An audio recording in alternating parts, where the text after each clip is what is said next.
នាងកែវមโนរាភាគ1តោះបងប្អូនប្រកួតគ្នាហោះទៅឋានមនុស្ស No I can't stay here we have to go leave me ឆ្ងាយដាច់ស្រយាលពីឋានមនុស្សលោកគឺជានគរកិន្នរភ្នំកៃឡាសដ៏បវរបុត្រីទាំងឡាយ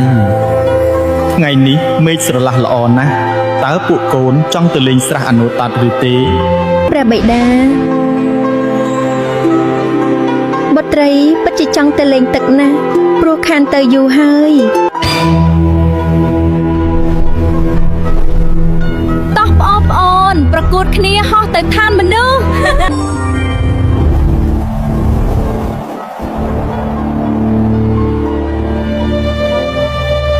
ស្លាប់ទឹកហោះហើរឆ្លងកាត់មេឃាឆ្ពោះទៅកាន់ស្រះទឹកដែលជាចំណុចចាប់ផ្ដើមនៃព្រេងនិស្ស័យ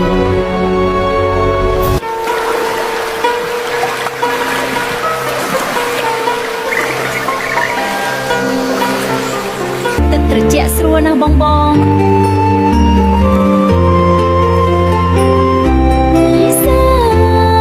ស្ត្រីកិននារីបានដោះស្លាបនិងកន្ទុយសិលទុក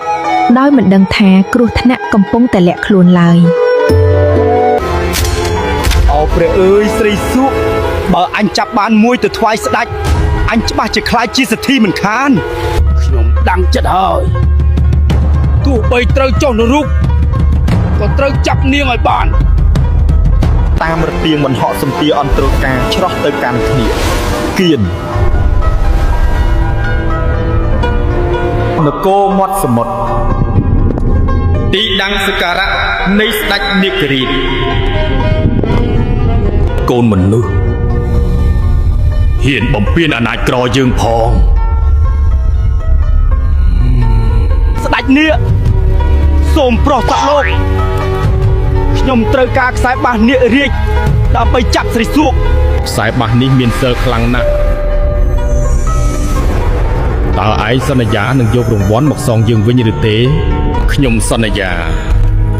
ទោះបីជាត្រូវលះបង់ជីវិតក៏ដោយ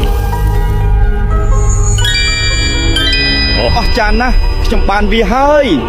ឥឡូវខ្ញុំត្រូវទៅវិលត្រតនកតនព្រឺហែមពាត់ទិញ